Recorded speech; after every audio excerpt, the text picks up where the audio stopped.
Of course you clicked on this thing. I would too. And trust me, it does not disappoint. If you're thinking of moving to Spain, if you're thinking of relocating anywhere, or if you just want to learn from other people's experience, stay for this video. I promise it's worth it. There's still going to be a silver lining in terms of, oh, that's actually a nice little bit of information. As always, if you want to learn more about survival and preparedness in general, you have the channel with a ton of information. I always recommend my books, which you have in Amazon over there. And especially for this sort of topic, Bugging Out and Relocating is my book regarding such things. I also do consulting, which is something that I don't advertise all the time, but if you want to have a one-on-one session and talk about these things, any plans you may have for the future in terms of preparedness, in terms of relocating, or any important decisions, I'm more than happy to do that. So let's get right to this thing. This woman from the United States, Cristina, moved to Spain, and she thought she would like it. Cristina, who is from a Cuban background, that will come into consideration later, and speaks fluent Spanish. Okay, let's assume that's the case. Eventually decides to relocate there with her husband because she liked it. She went on holidays and she was in love with Europe. And she says, we wanted to be in Europe and live the European lifestyle, says Cristina. She wanted that, guys. She wanted to have the European lifestyle. But then she says, I could not adapt to their way of living. It's totally different from the American way of living. I had very high expectations and they were totally crumbled.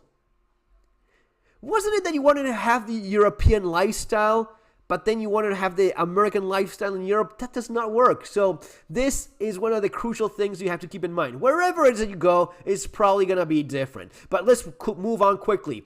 The first year was a honeymoon stage. Yes, so Cristina may not be super bright, but she's completely right about this. The first year, wherever you go, it's the honeymoon stage. You have no clue what life is there in the first year. You're going to be on holidays. It's going to be everything wonderful and new. You went there for a reason. And unless you move to freaking North Korea, you will enjoy your first year in most places.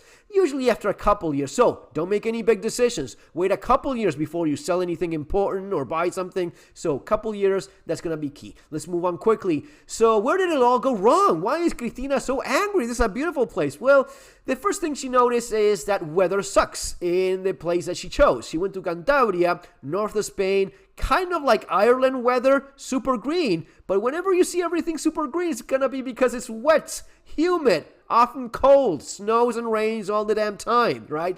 This is something that when I do consulting with people, I emphasize this point a lot. So where is it you want to go? Where are you from originally? Okay, do you know how many hours of sun exposure you're used to? No? Well, let me tell you, because I do know.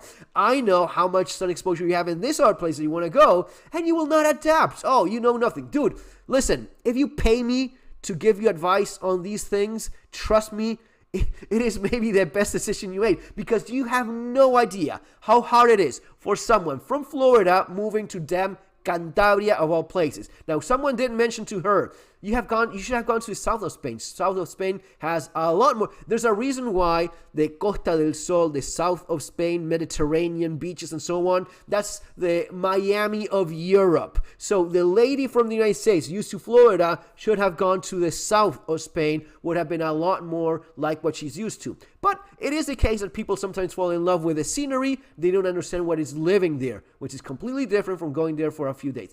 Another thing that she says, which is completely idiotic, be prepared to not live with air conditioning. A lot of Americans think that Europe has no air conditioning. That is not the case. You simply went to a place that was cheap, that did not have air conditioning installed, and that's what you got. You got what you paid for. It is true that in general, they don't abuse air conditioning as much in Europe, and often, if you can open a window, open a window. If you walk into a mall or a grocery store anywhere in Europe, it's probably not going to be as freezing as it is sometimes in the United States. Culture, different. But just because of that doesn't mean that you'll have air conditioning in your room, in your house. But if you go and pay for the cheapest hotel or the cheapest Airbnb, yeah, it probably will suck and not have those things. Same for buying or renting. People often bring up, oh, everything in Europe is small. Well, you rented something small. You think you're gonna get a mansion for $800 or $1,000? What would you get back home in the United States for $1,000 a month? A small apartment, a shitty place. You can have a damn castle with hunting grounds in Europe if you want. It's not gonna be cheap, even though it's probably gonna be cheaper than US, but still, you get my point. There is air conditioning. Then she says she bought a home. You didn't have air conditioning in your home? Dude, it is made, sold, installed in Europe as much as it is in the United States. Probably cheaper too, especially the installing part. Let's go on. The different meal times was another source of frustration. I think this is a typo because this cannot be right. You can't go and eat because they close at 4. Why were you going to eat at 4 p.m.? That's weird. But in Spain, they eat kind of late. So 3, 4 p.m., probably closing at 4 p.m. for lunch. Who has lunch at 4 p.m. anywhere in this planet? I don't know. And then they don't open again until 8. Usually it's going to be, they eat late in Spain. So lunch, I don't get why she was trying to eat at 4 p.m. Dinner or supper, yes, probably going to be after 8 in most restaurants. There's probably going to be someplace open, but if you're living in a small town in Cantabria, maybe that's the case. Another thing that she does not even mention, but I will tell you, is in Spain and most of Europe, people go to restaurants and bars and cafes all the damn day long. It is part of the daily routine for some people. It is a lot. It's not about, oh, it's a fancy dinner. You don't have the same tipping culture. The prices are a lot cheaper, and it's something that people do all the time. So yeah, it is one of those weird ass things that she's completely wrong. If you like going to restaurants, if you like food, Europe, especially Spain, is going to be far better. But anyway, let's keep on doing. People think it's cheaper, but really need to do the math. You don't really need to do the math. Europe and Spain specifically is going to be considerably cheaper than US. No question about that. Then she says, while Cristina didn't necessarily have strong opinions about Spanish food before moving there, she grew to dislike it, finding it to be largely fried, greasy, and unhealthy. Oh my God, Cristina is a fucking moron. The European diet, the Spanish food is some of the healthiest in this world. That's why they have one of the highest life expectancy rates compared to anywhere. It's like Japan, Spaniards, they live forever. A big part of that is because of the food. And one of the things expats from the United States mention is, I start feeling immediately better because of the food. Mikey Musumeci, world champion jiu-jitsu, he brings food from Italy to make his own pizza with those products because they're healthier. Food in Europe is going to be healthier, better, tastier than the United States. No question about that. Every single normal human being that relocates from US to anywhere in Europe, especially in Spain where food is awesome, they will mention that because it is actually true. You will feel better, you will be less bloated, you will probably even lose weight and just have a better health overall. She's dead wrong about this. And fried and greasy, I don't know what this woman was eating. Kentucky Fried Chicken? I don't know. Horrible. I'm done with the French fries. In Spain? You were asking for that. Who the hell? I mean, yeah, you can have fries or mashed potatoes or a number of awesome food. I'm done with the seafood, she says. Dear God. The clothes culture. Here, she could be right about living here, which is not the place where most expats end. If you end up in a town where there's not a large amount of expats, don't expect everyone to be super open and welcoming to the foreigner that just came in and does not like the food or the way of life or anything about the country in which she now is. The thing we did not like was everything, right? I had a problem with the way in which they do things, everything else in life, and that was a problem, right?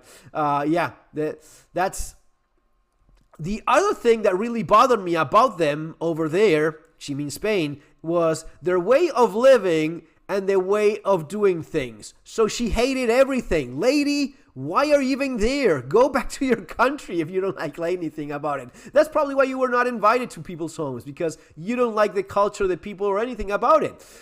Did not necessarily have strong opinions, greasy food and whatnot, close culture, don't have their home up, moving to Miami. A lot of people, why are you here? Well, yes, because of the weather. People in Cantabria, where weather is like Scotland, will tell you, well, why you come here? Weather sucks here. Convenience of everything being open. Here is one of the things that people that go to Europe are specifically looking for, which is the different lifestyle which Cristina did not like. Again, why even go there?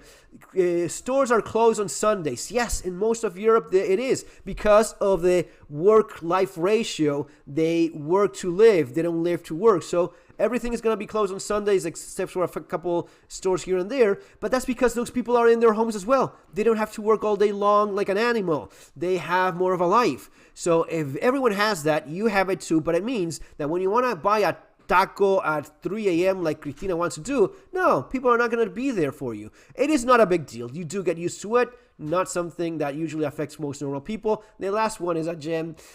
Their lifestyle, the way they live, it's very different from the Hispanic way of living. She says, oh my God, what an idiot this woman is. She says that Spain is not the Hispanic way of living. Lady, you're an idiot. There is nothing more Hispanic than Spain. That's what it literally means, the Hispanic Peninsula, Spain and Portugal. Your idea of what a Latinx in U.S. has nothing to do with real Hispanic or Spanish culture. Guys, that's going to be all for now. I hope you had fun and learned a couple things. See you on our next one. Take care.